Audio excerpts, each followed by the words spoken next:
The Greenback Party was an American political party with an anti-monopoly ideology which was active between 1874 and 1889.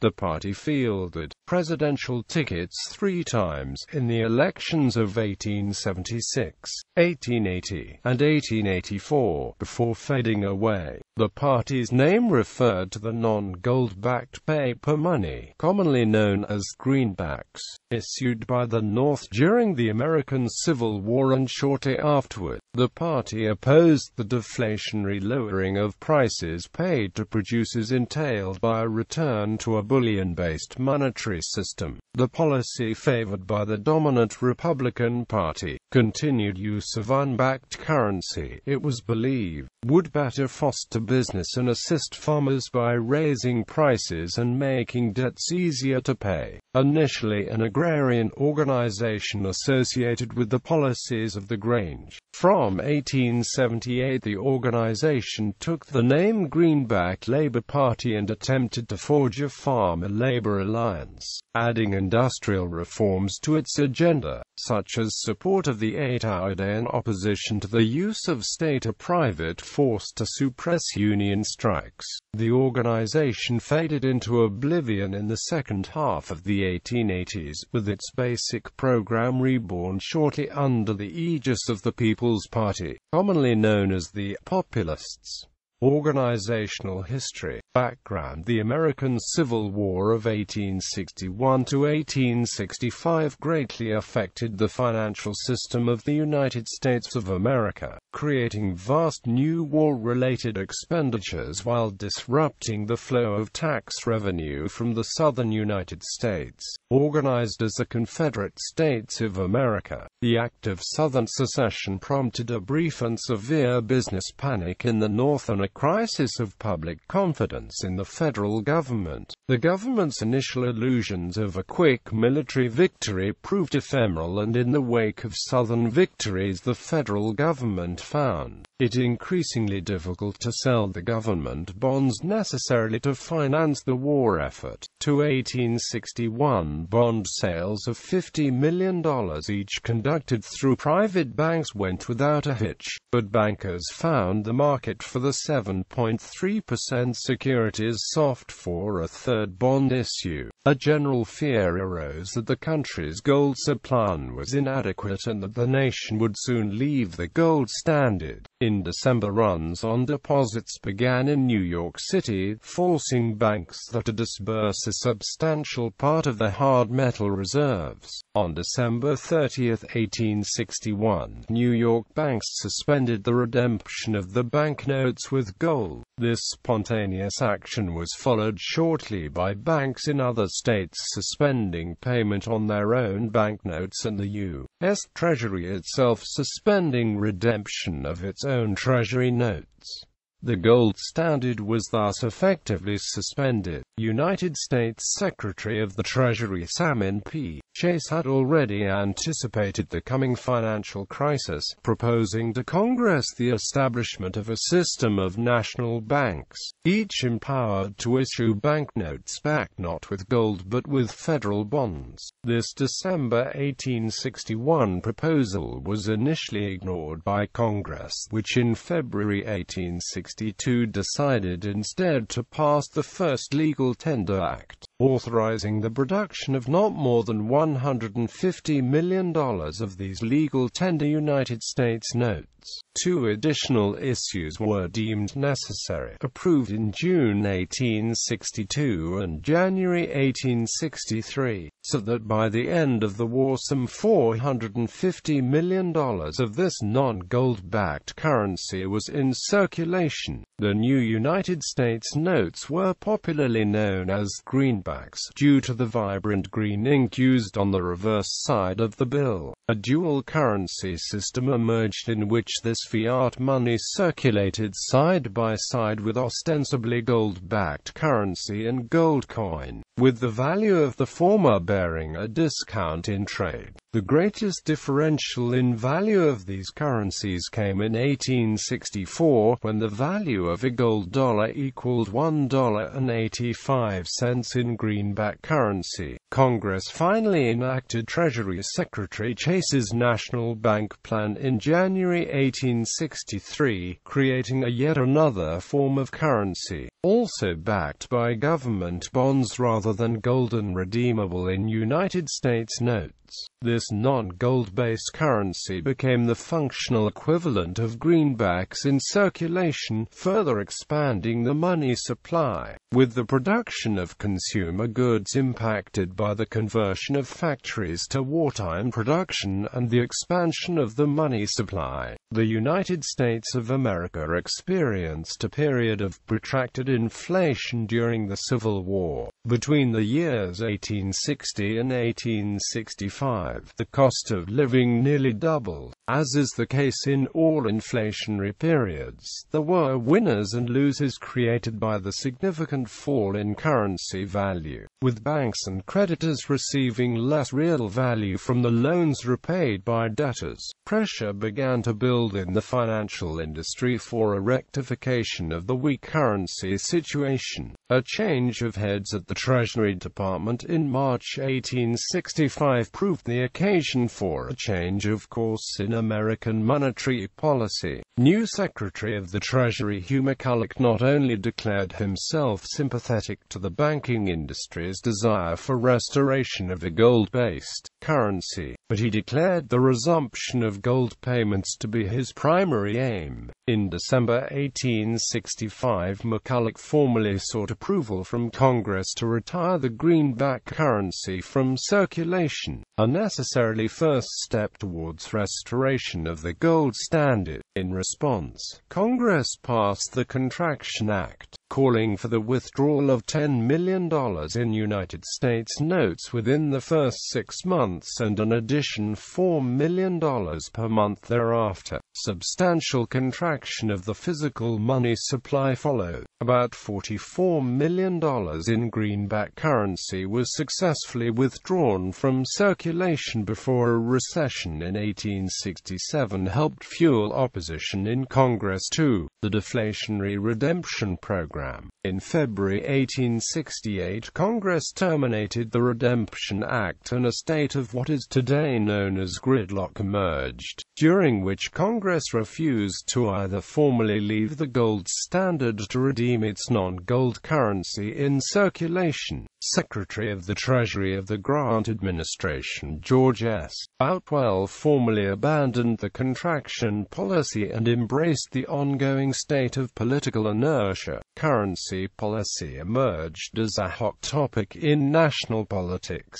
with politically active farmers and representatives of the fledgling national trade union movement endorsing a weak greenback-type currency as conducive to the needs of these groups as debtors.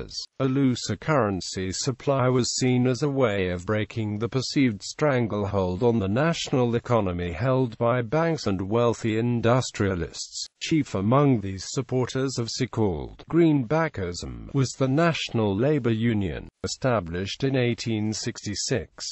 This and other groups began to turn to political action in 1870 in an effort to advance the political agenda, with an August 1870 convention calling for the establishment of the National Labor Reform Party. Joining organized labor were the organized farmers in the form of the Patrons of Husbandry, commonly known as the Grange. Established in 1867, the Grange concerned itself with the monopoly power exerted by railroads, which used various aggressive pricing mechanisms for its own benefit against the farmers who shipped commodities over its lines. When the Granges turned to politics around the start of the 1870s, railroad price reform was chief on its agenda, with currency reform making it easier for debtors to repay their loans a distinctly lesser concern. The Greenback Party would be an alliance of organized labor and reform-minded farmers intent on toppling the political hegemony of the industrial, unbanking-oriented Republican Party which ruled the North during the Reconstruction period. The 1873 economic crisis and the response. Main article, Long Depression. The late 1860s and early 1870s were a time of frenetic railway construction and associated land speculation, rather than a managed system of national railroad construction through public works or leaving the construction of lines strictly to market forces.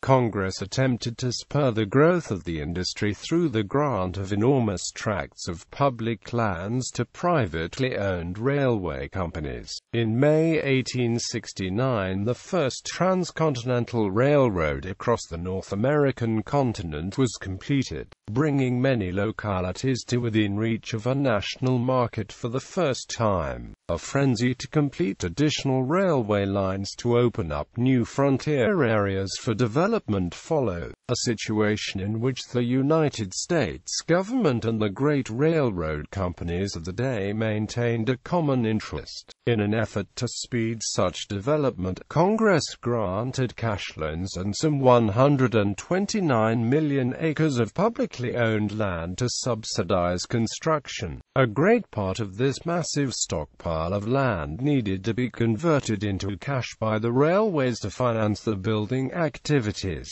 Since railroad construction was a costly undertaking, new settlement had to be attracted to the virgin lands west of the Missouri River, which had been previously regarded by the public as worthless to the needs of agriculture due to insufficiencies of the soil as well as the arid climate. Millions of advertising dollars were spent by the railway companies promoting the agricultural development of the land which they had to sell. Populations skyrocketed and marginal lands were sold and settled. In 1873 the economic bubble burst. The panic began with a crisis in the overextended railroad industry, when the brokerage house J. Cook & Amp Company found itself unable to sell enough Northern Pacific Railroad bonds to meet its financial obligations, leading to a default on loans and setting off a financial chain reaction. Runs began on banks,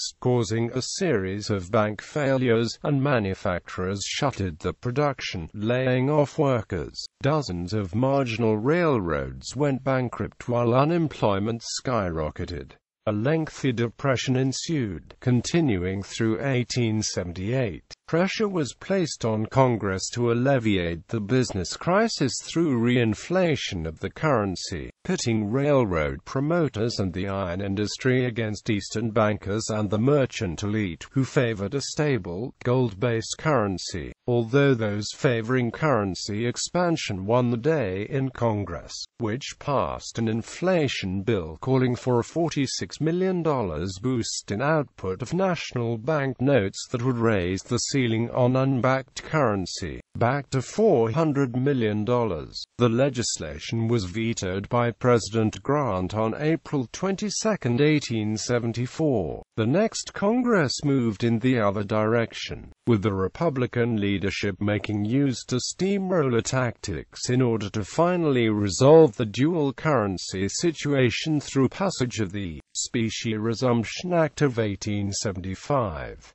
Under the plan, the government would accumulate a sufficient gold reserve over the next several years through the sale of interest-bearing bonds for gold, using the accumulated metal to redeem the greenback currency on January 1, 1879. This deflationary move further tightened the already contracting economy, moving currency reform higher on the list of objectives of politically minded farmers. With the Democratic Party still discredited in the minds of many Northerners for its pro-Southern orientation and the Republican Party dominated by pro-gold interests. Conditions had become ripe for the emergence of a new political organization to challenge the political hegemony of the two established parties of American politics. Establishment. The Greenback Party emerged gradually from the consolidation of like-minded state-level political organizations of differing names. According to historian Paul Klepner, the origin of the Greenback Party is to be found in the state of Indiana, where early in 1873 a group of reform-minded farmers and political activists declared themselves free of the established parties and established themselves as the Independent Party. One of the founding members, John C. Wild, can be found in a news article from northern Michigan in 1898, which Wild is quoted several times about the exact reasoning for the founding of the party. The group nominated a slate for statewide office, running on a platform which called for expansion of the national currency. The Indiana Independent Organization cast its eyes upon a broader existence the following year, issuing a convention call in August 1874 urging all Greenback men to assemble at Indianapolis, Indiana, November to form a new national political party. The result of this call was an undelegated gathering of individuals held in November in Indianapolis, which was more akin to an organizational conference than a formal convention. No new party was formally established, but a governing executive committee was named for the prospective National Independent Party, with the body assigned the task of composing a declaration of principles and issuing another call for a formal founding convention. Several regional conventions took place in 1875, merging the activities of local political parties towards a single end. Most of those attending these initial gatherings were farmers or lawyers, with few urban wage workers or trade union officials, the union movement having been shattered and atomized following the Panic of 1873. The party nominated its first national ticket at a convention held in Indianapolis, Indiana in May 1876. The party's platform focused upon repeal of the Specie Resumption Act of 1875 and the renewed use of non-gold-backed United States notes in an effort to restore prosperity through an expanded money supply. The convention nominated New York economics pamphleteer Peter Cooper as its presidential standard-bearer. Cooper declared to the convention, the paper currency, commonly called legal tenders or greenbacks, was actually paid out for value received as so much gold, when gold could not be obtained. But whether our currency will always be on a par with gold or not. The commercial and industrial prosperity of a country do not depend upon the amount of gold and silver there is in circulation. Our prosperity must continually depend upon the industry, the enterprise, and a busy internal trade and a true independence of foreign nations, which a paper circulation, well based on credit, has always been found to promote. The Greenback movement argued that the previous effort of using an unbacked currency had been sabotaged by moneyed interests, which had prevailed upon Congress to restrict the functionality of the notes, declaring them unsuitable for the payment of taxes or national debt. This inevitably depreciated the value of the unbacked currency when circulated side by side with fully functional gold-backed notes. The Greenback movement argued, moreover, this differential in values was exploited by speculators, who purchased unbacked currency at a severe discount with gold-backed notes and then pressured Congress into redemption of the same at a 1-to-1 rate, thereby netting the speculator a tidy profit. The Greenback Party of 1876 drew the support almost exclusively from farmers, few urban workers, workmen cast ballots for the Greenback ticket. The situation changed somewhat in the summer of 1877, however, when a strike movement erupted across the country, leading to the suppression of local strike actions by federal troops and a radicalization of workers. A myriad of local political organizations, independent not only of the Republican and Democratic parties but also of the fledgling Greenback Party, sprung up around the country, concentrated in the states of Ohio, Pennsylvania, and New York.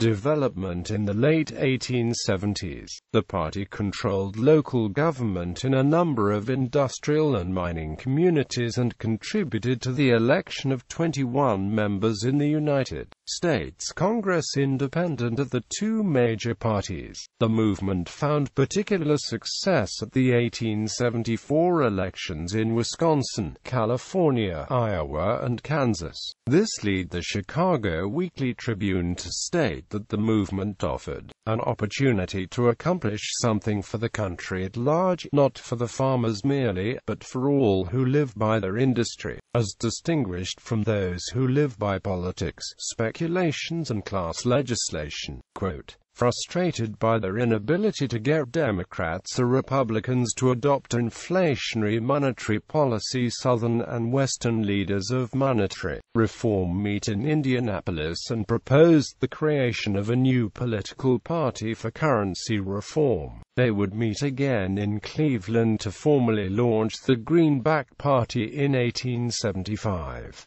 The Greenbackers condemned the national banking system, created by the National Banking Act of 1863, the harmonization of the silver dollar, and the Resumption Act of 1875, which mandated that the U.S. Treasury issue specie in exchange for greenback currency upon its presentation for redemption beginning on January 1, 1879, thus returning the nation to the gold standard. Together, these measures created an inflexible currency controlled by banks rather than the federal government. Greenbacks contended that such a system favored creditors and industry to the detriment of farmers and laborers. In 1880, the Greenback Party broadened its platform to include support for an income tax, an 8-hour day, and allowing women the right to vote. Ideological similarities also existed between the Grange and the Greenback movement. For example, both the Grange and the Gap favored a national graduated income tax and proposed that public lands be given to settlers rather than sold to land speculators.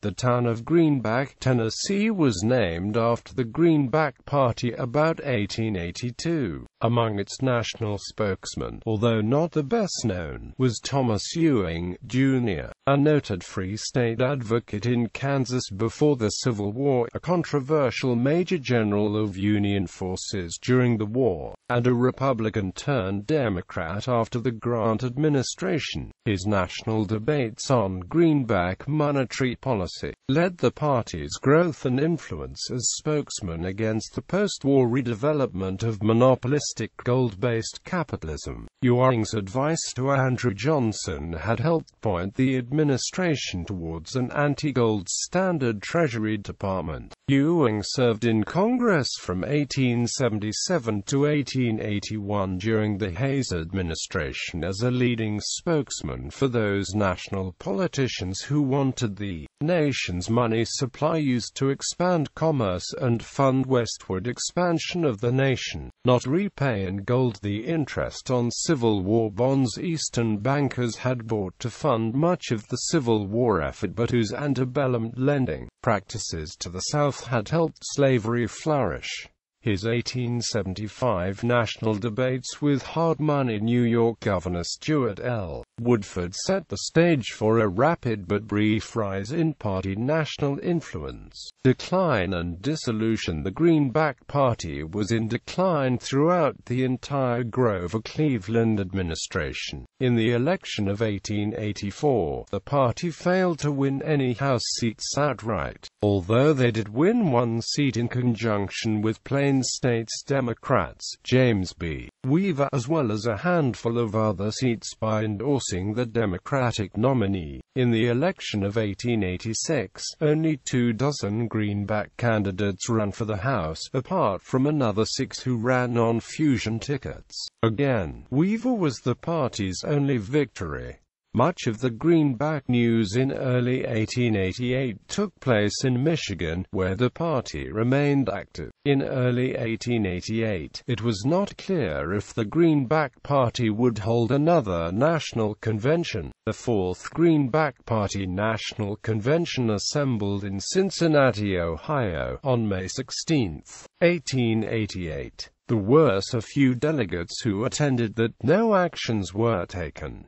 On August 16, 1888, George O. Jones, chairman of the National Committee, called a second session of the National Convention. The second session of the National Convention met in Cincinnati on September 12, 1888.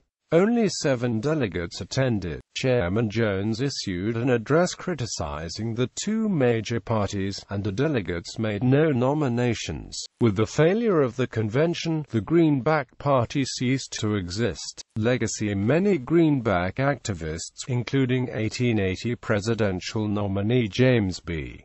Weaver, later participated in the Populist Party. By the middle of the 1880s, Greenback labor nationally was losing its labor-based support, in part as a result of craft union voluntarism and in part as a result of Irish defections back to the Democratic Party. Historian Paul Kleppner has observed that one of the traditional functions of third parties in the American political system has been the raising of new issues, the testing of the viability amongst the electorate, and the pressuring of established political parties to appropriate these issues as part of their own electoral agenda. In this, the Greenback Party and the People's Party which followed it were ultimately successful, moving the Democratic Party to espouse looser monetary policy and an ultimate abandonment of the gold standard. Conventions. Presidential tickets. Elected officials. The following were Greenback members of the U.S. House of Representatives. 46th United States Congress, March 4, 1879 – March 3, 1881. William M. Lowe, Alabama's 8th Congressional District. Albert P. Forsyth, Illinois' 15th Congressional District. Gilbert de la Matta, National, Indiana's 7th Congressional District. James B. Weaver, Iowa's 6th Congressional District. Edward H. Gillette, Iowa's 7th Congressional District. George W. Ladd, Maine's 4th Congressional District. Thompson H. Murch, Maine's 5th Congressional District. Nicholas Ford, Missouri's 9th Congressional District. Daniel Lindsay Russell, North Carolina's 3rd Congressional District. Hendrick B. Wright, Pennsylvania's 12th Congressional District. Seth H. Yoakum, Pennsylvania's 20th Congressional District. George Washington Jones, Texas's 5th Congressional District. Bradley Barlow, Vermont's 3rd Congressional District. 47th United States Congress, March 4, 1881 to March 3, 1883.